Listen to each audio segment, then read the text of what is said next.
They said a rejected Omega was better off dead.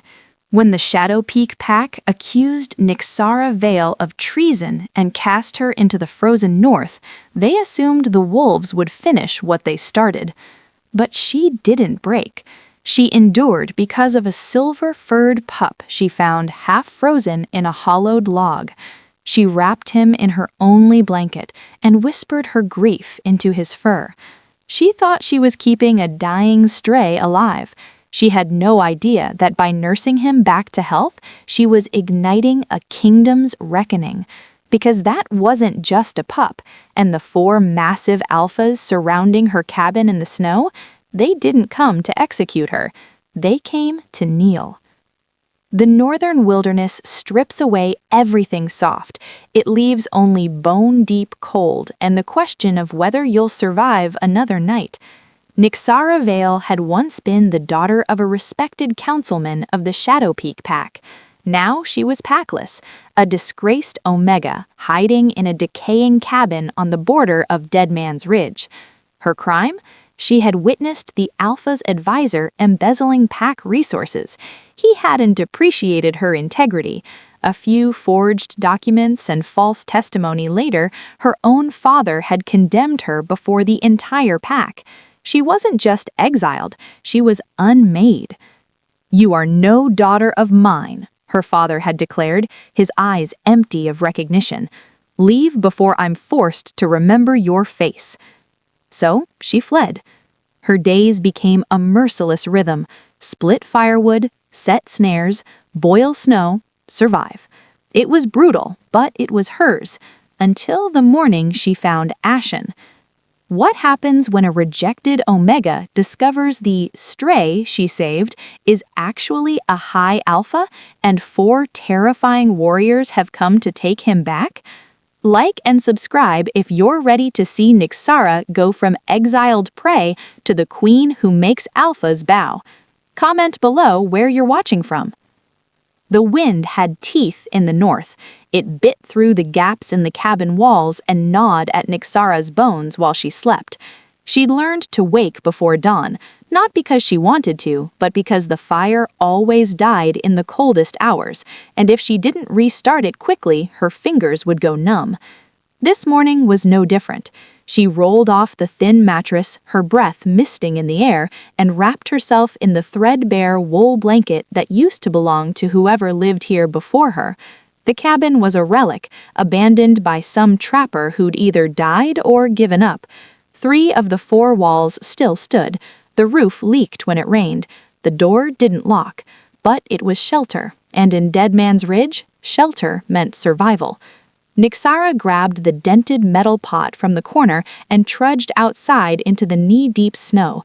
The nearest stream was frozen solid, so she scooped snow into the pot until it overflowed, then hauled it back inside to melt on the stove. It would take an hour. Everything took longer in the cold. While she waited, she checked her traps. The forest was a graveyard of frozen trees, their branches clawing at the gray sky like skeletal hands.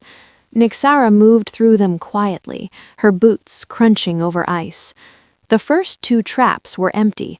The third had been raided by something bigger, wolf maybe, or bear. The 4th held a rabbit, stiff and small. It wasn't much, but it was something. She reset the traps and made her way back, scanning the tree line out of habit. Out here, you never knew what was watching. Rogues, hunters, predators, they all smelled weakness the same way.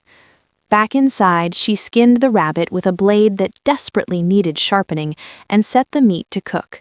The smell filled the cabin, rich and savory, and for a moment, just a moment, she let herself feel something other than numb. This was her life now. Chop wood, check traps, melt snow, survive. No pack, no family, no future. Just the cold silence and the slow, stubborn beat of her heart reminding her she was still alive. Nyxara heard the whimpering on her 3rd trip to the woodpile. At first, she thought it was the wind playing tricks. It did that sometimes, mimicking sounds that weren't there. But the sound came again, weaker this time, and it was coming from the old hollowed-out log near the edge of the clearing. She approached slowly, her breath shallow. Out here, you didn't rush toward unknown sounds. Inside the log, half buried in snow, was a pup. He was small, barely the size of her forearm, with silver fur matted with ice and blood. His ribs showed through his skin, and his breathing came in shallow, rattling gasps. One of his paws was twisted at an unnatural angle. He should have been dead already. Nyxara knelt in the snow, her hands hovering over him. Every instinct screamed at her to walk away. She had nothing to spare, not food, not warmth, not hope. Saving him would mean less for her, and she was already surviving on scraps. But when the pup opened his eyes, something in her chest cracked. They weren't the amber or brown of normal wolves. They were violet, pale, unearthly, and far too aware for something so young. "You're not going to make this easy, are you?" she whispered. The pup didn't respond, but his gaze locked onto hers with an intensity that made her skin prickle. She scooped him up, cradling him against her chest, and carried him inside. He was freezing, his body shaking uncontrollably. She wrapped him in her blanket, the only one she had, and placed him near the stove. Then she tore off a piece of the rabbit meat, chewed it until it was soft, and pressed it to his mouth. He ate, slowly, painfully, but he ate. Over the next 3 days, Nyxara poured everything she had into keeping him alive. She fed him her portions. She stayed awake through the nights to make sure he kept breathing. She splinted his paw with twigs and strips of fabric torn from her spare shirt. And she talked to him. She told him about her father's betrayal, about the lies that destroyed her, about the packmates who'd watched her exile without a word. She told him things she'd never said aloud, secrets that had festered in the silence. The pup, Ashen, she'd started calling him because of his silver fur, listened. But it was the way he watched that unnerved her. When she stepped outside, his violet eyes tracked her movement through the window. When she checked the perimeter, he positioned himself at the corner of the cabin where he had the widest view. He didn't play, he didn't whine, he observed. It was the behavior of a soldier, not a stray. Nyxara tried to ignore the creeping unease. He was just a pup, traumatized maybe, smart certainly, but just a pup. She had no idea how wrong she was. They came at dawn, when the world was still gray and half asleep. Nyxara was splitting wood when she heard the engines, a low, predatory rumble that didn't belong in the wilderness. She froze, axe did swing, and turned toward the sound.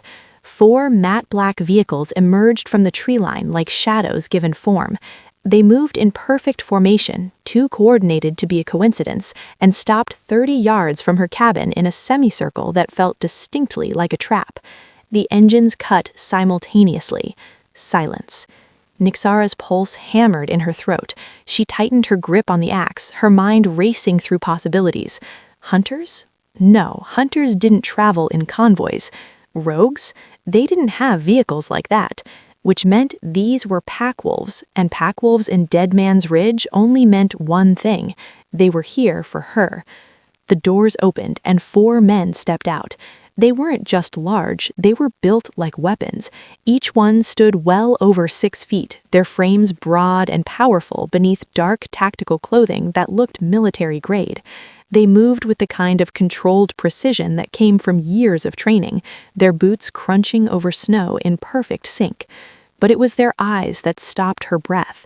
Amber, all of them, glowing faintly in the early light, fixed with her with an intensity that made her knees weak. Alphas. Not just any alphas. These were apex predators, the kind of wolves who could make entire packs kneel with a look. The one in front stepped forward. He had dark hair, a scar cutting through his left eyebrow, and the kind of face that looked like it had forgotten how to smile. His presence alone made the air feel heavier. "Omega," he said, his voice deep and edged with command. "We're here for the asset." Nyxara's mind went blank. Asset? She had nothing. She was nothing. Just a rogue barely surviving in the... Behind her, inside the cabin, Ashen began to growl. It wasn't the sound a pup should make. It was low, resonant, and carried a weight that vibrated through the ground beneath her feet. The 4 alphas immediately shifted their stance, their eyes snapping to the cabin door. The scarred one's expression darkened. "You have him," he said, and it wasn't a question. "I don't know what you're talking about," Nyxara managed, her voice shaking. "There's nothing here but me and a stray. "That is not a stray." The words came from the alpha to the scarred one's right, a man with copper hair and cold, calculating eyes.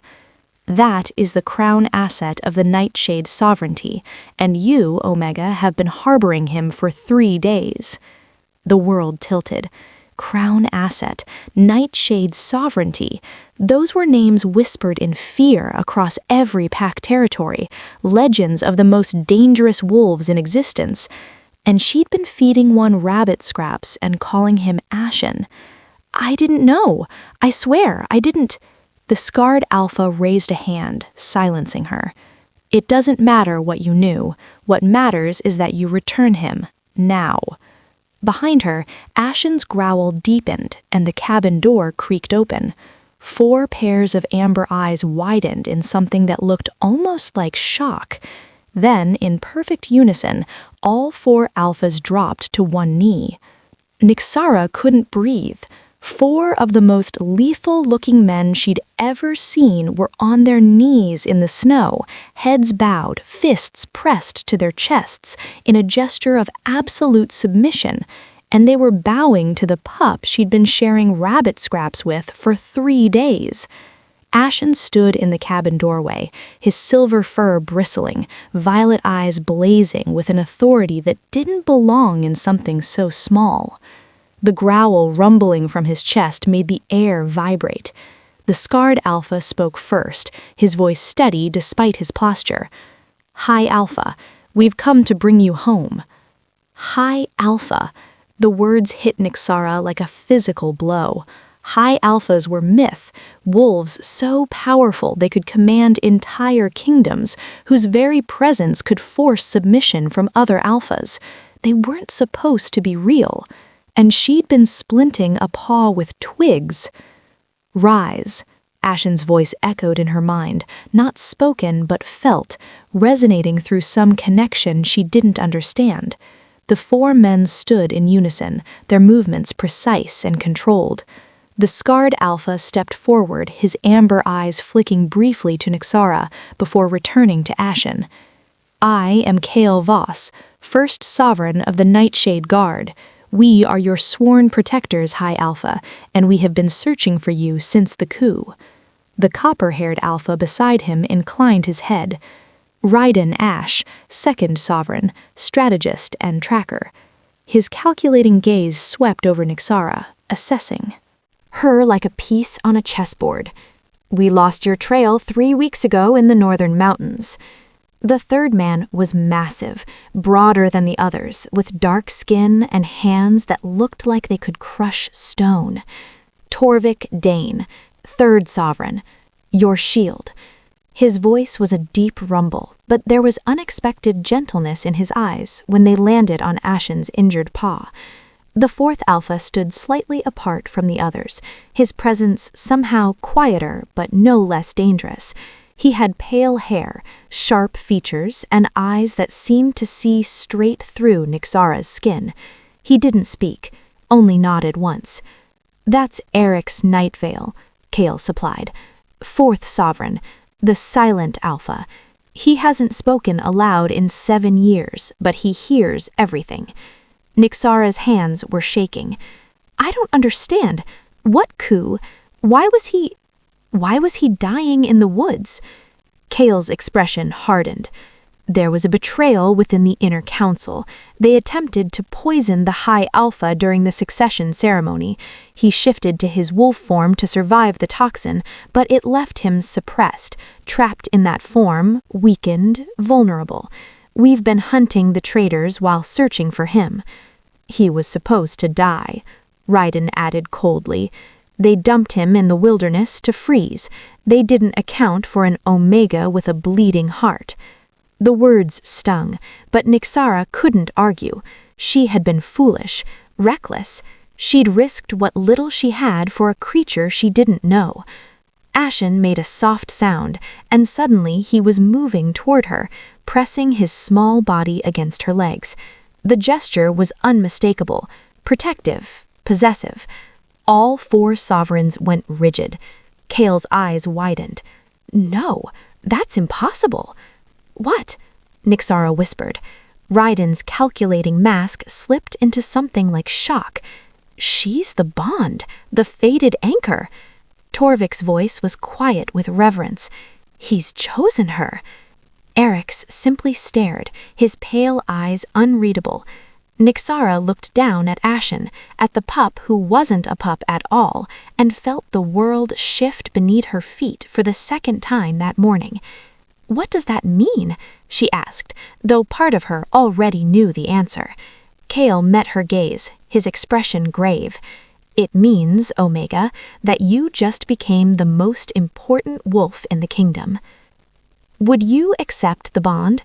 Comment yes or no below. Don't forget to subscribe. He needs to shift back, Kale said, his voice tight with urgency. The longer he stays in wolf form, the more the poison embeds itself in his system. He'll die within the week. Nyxara's stomach dropped. Then make him shift. We can't. Raiden's cold eyes fixed on her. We've tried everything. Forced commands, healing rituals, even pain stimulus. Nothing works.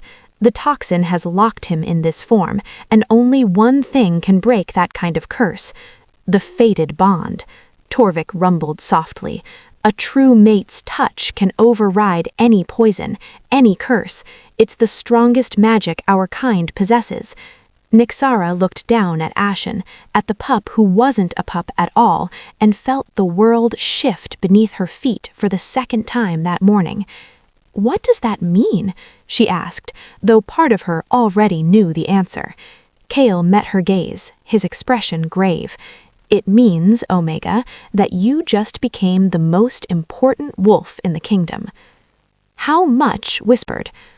Enough to make you wish you were dying instead, Raidan said bluntly.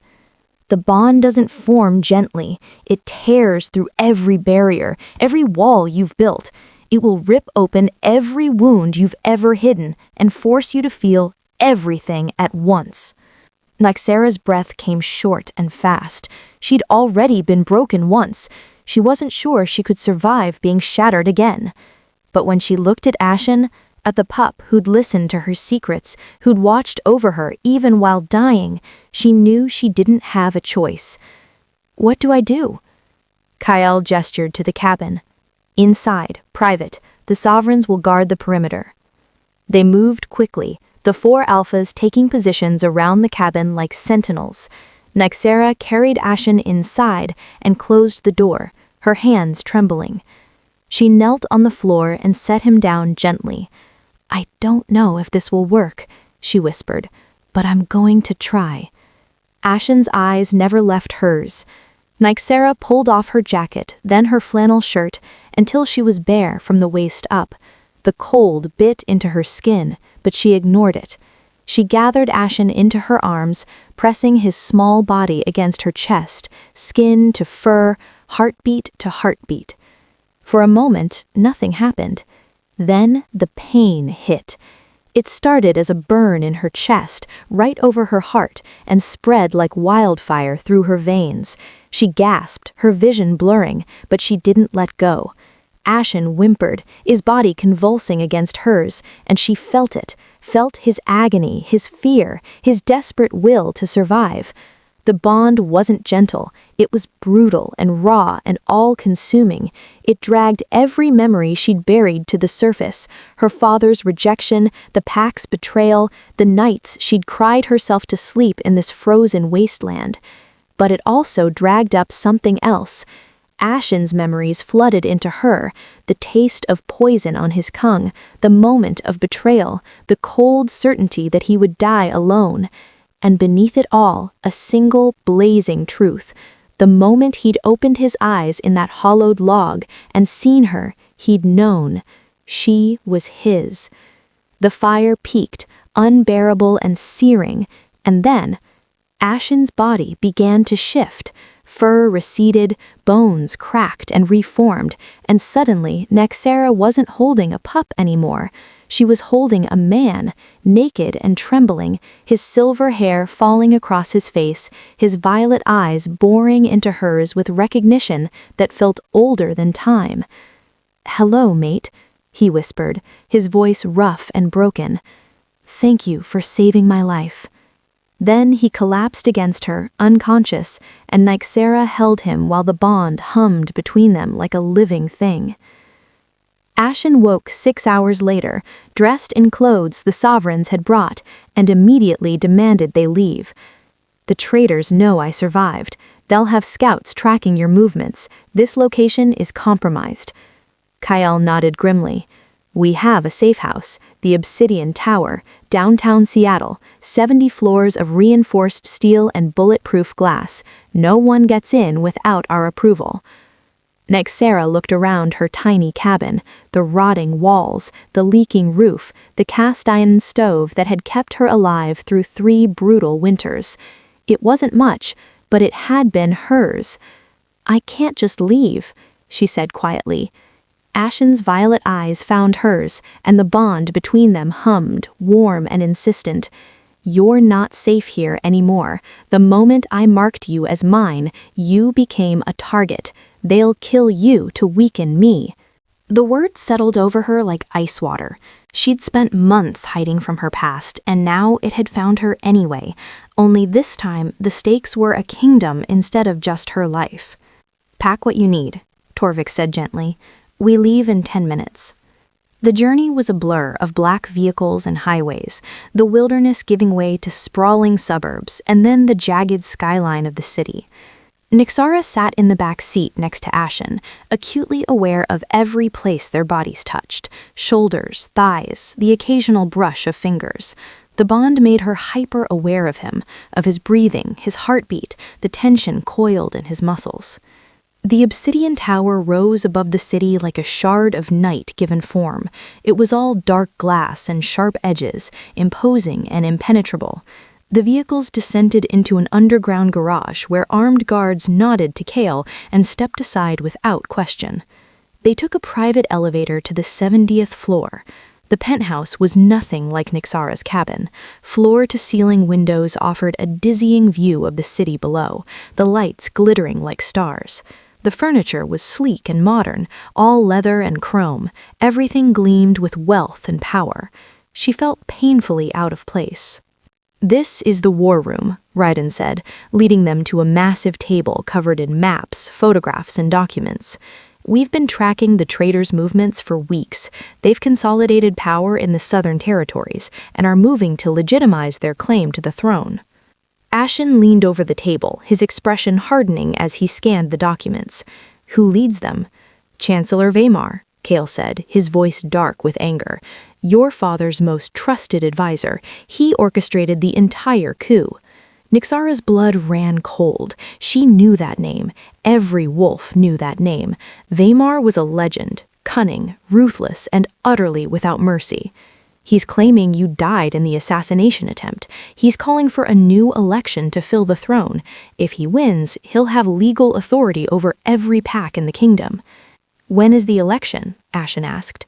2 weeks, at the Grand Hall during the Winter Summit. Every alpha in the territories will be there to cast their vote. Ashen's jaw tightened. "Then that's where we'll strike. We expose him in front of the entire council, reclaim the throne, and end this." "You'll need proof," Eric signed, his pale eyes sharp. "We have proof," Torvik said, pulling out a flash drive. "Audio recordings, financial transactions, witness testimonies, everything we've gathered over the past month." Ashen nodded slowly, then turned to Nyxara. "You'll be there with me. As my mate, you have the right to stand at my side during the challenge." Nyxara's heart stuttered. "I'm a rogue, an exile. They'll never accept me." Ashen's hand found hers, his grip firm and warm. "They'll accept you because I command it, and if they don't, I'll make them." For the first time since her banishment, Nyxara felt something other than fear. She felt fury. Nyxara couldn't sleep.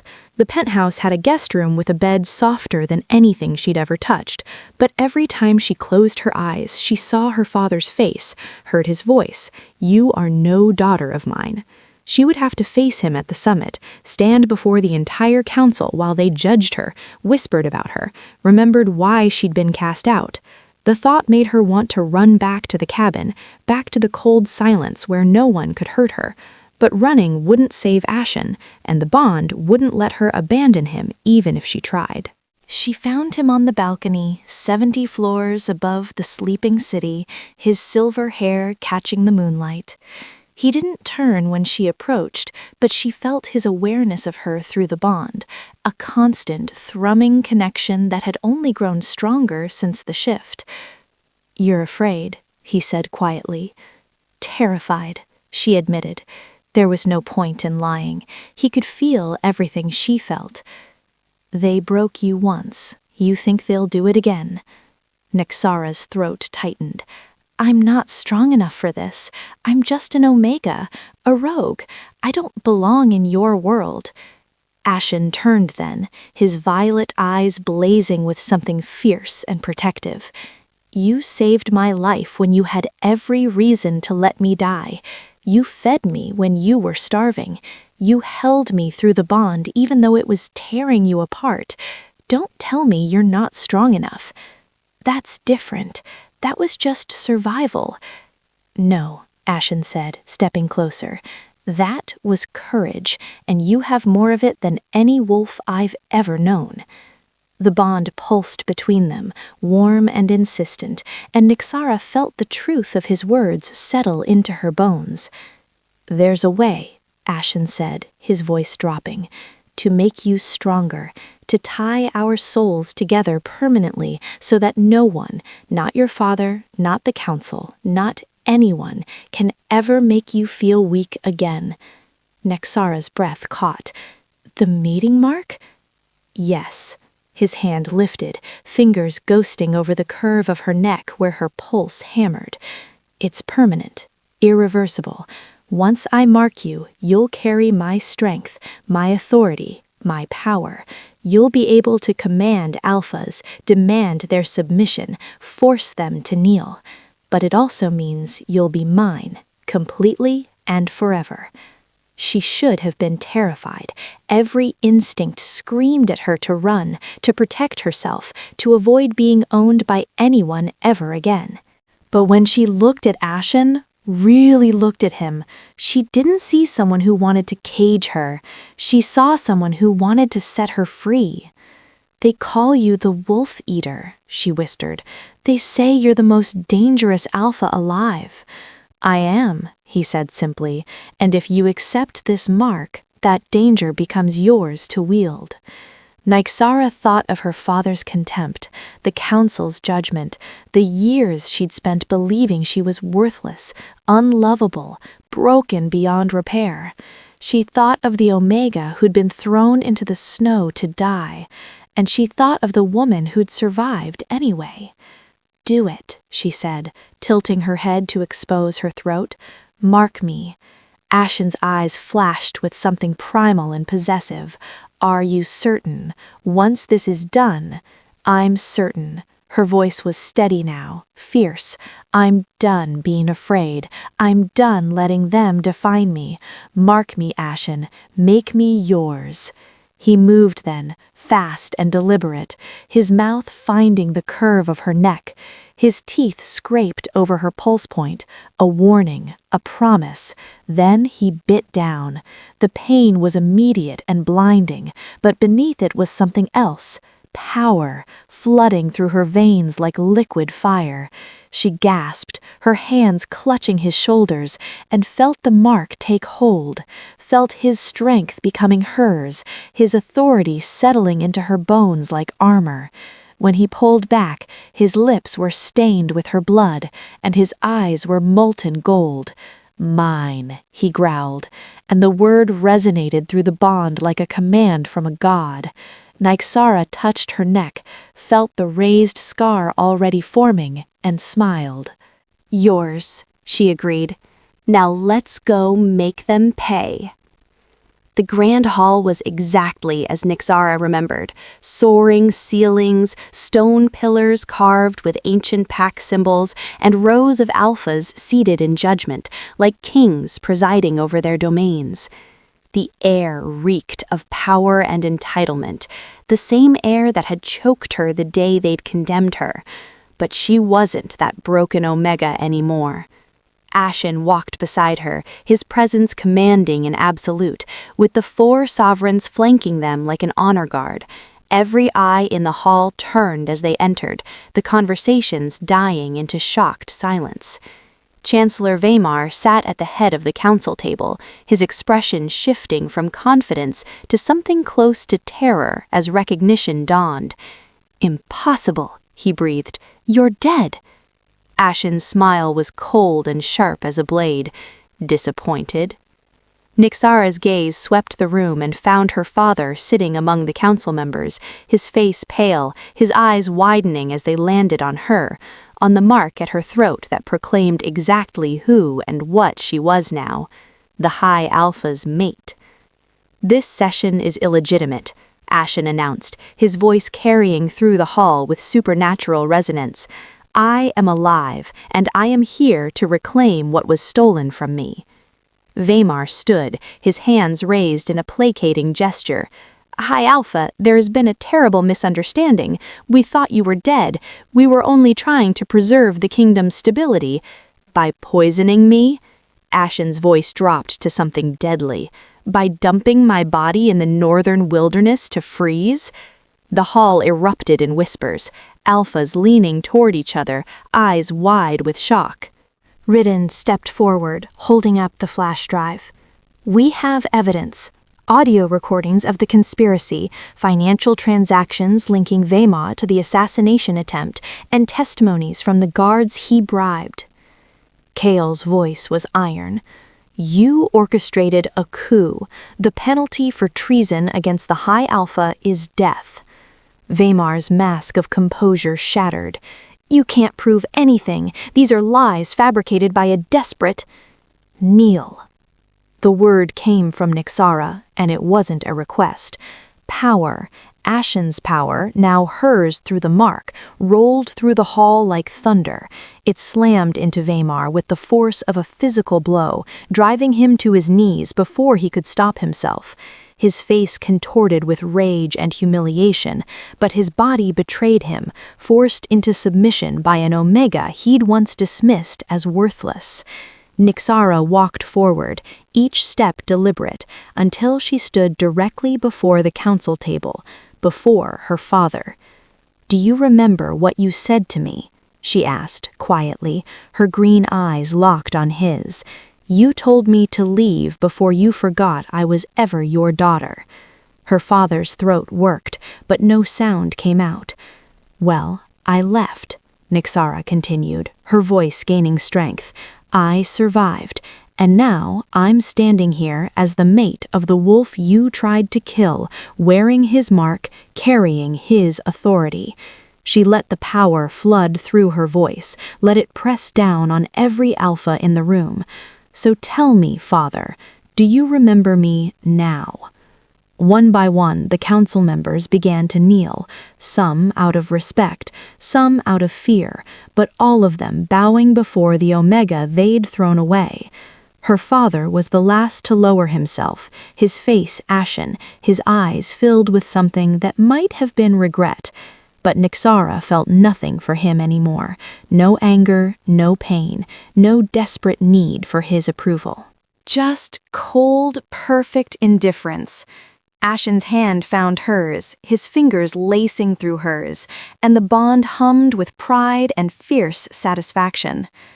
"The evidence will be presented," Ashen declared. "Weimar and his conspirators will stand trial, and anyone who aided in the coup will be stripped of their rank and exiled." His eyes found Nyxara's father, including those who were too cowardly to question obvious lies. The hall remained silent, frozen in submission. Nyxara smiled. She'd come here expecting to feel small again. Instead, she felt infinite. 3 months after the Grand Hall siege, Nyxara stood in the rebuilt cabin at Dead Man's Ridge, her hand resting on the smooth wood of the new doorframe. It looked nothing like the rotting shelter she'd survived in. Ashen had insisted on rebuilding it from the ground up, reinforced walls, a proper roof, windows that actually sealed against the cold. But he'd kept the location, kept the clearing, kept the hollowed log where she'd found him. A reminder, he'd said, of where we began. The trials had been swift and brutal. Weimar and his conspirators were stripped of their titles, their assets seized, and exiled to the farthest reaches of the neutral territories with nothing but the clothes on their backs. The same fate they'd intended for Ashen. Nyxara's father had been among them. She'd watched him leave without saying a word, and the silence had felt like freedom. The kingdom had been restructured, the corrupt council dissolved and rebuilt with wolves Ashen trusted. Kale now served as first commander, Raiden as chief strategist, Torvik as head of security, and Erix as the silent advisor, whose insights had proven invaluable. And Nyxara, the rejected Omega who'd once been left to die in the snow, now stood as High Luna, Queen of the North, mate to the most powerful Alpha in the kingdom. The coronation had been a spectacle. Thousands of wolves had gathered to witness Ashen place the silver crown on her head, to hear him declare her authority absolute and unquestionable. She'd stood before them all, no longer afraid, no longer ashamed, and felt the weight of their respect settle over her like armor. But this, standing in the rebuilt cabin with Ashen's arms wrapped around her from behind, his chin resting on her shoulder, this felt more real than any crown. "Do you miss it?" he asked quietly. "The solitude?" Nyxara leaned back into his warmth, her hand covering his where it rested on her stomach. "Sometimes, but I don't miss the loneliness." She felt more than heard his smile against her hair. "Good, because you're never going to be alone again." The bond hummed between them, strong and unbreakable, a living thing that tied her soul to his in ways she was still discovering. She could feel his contentment, his fierce protectiveness, his absolute certainty that she belonged exactly where she was. And beneath it all, she felt something new, a flutter, faint but unmistakable, that made her breath catch. "Ashen," she whispered, I think I'm carrying your child." He went perfectly still behind her, and then she felt it through the bond, pure, overwhelming joy that made her eyes sting with tears. He turned her in his arms, his violet eyes searching hers, and when he saw the truth there, he dropped to his knees before her. His hands framed her stomach with a reverence that stole her breath. "Our child," he said, his voice rough with emotion. "The next generation of our legacy." Nyxara's fingers threaded through his silver hair, and she felt the last piece of her broken heart finally heal. She'd been rejected, betrayed, and left for dead. She'd survived on scraps and spite and the stubborn refusal to give up. She'd saved a dying pup without knowing she was saving a king. And now she stood as a queen, carrying the future of a kingdom in her womb, loved by a wolf who'd chosen her when she had nothing left to give. The snow began to fall outside, soft and silent, blanketing the world in white. Nyxara looked out at the wilderness that had once been her prison and smiled. She was no longer running from her past. She was building her future, and it was glorious.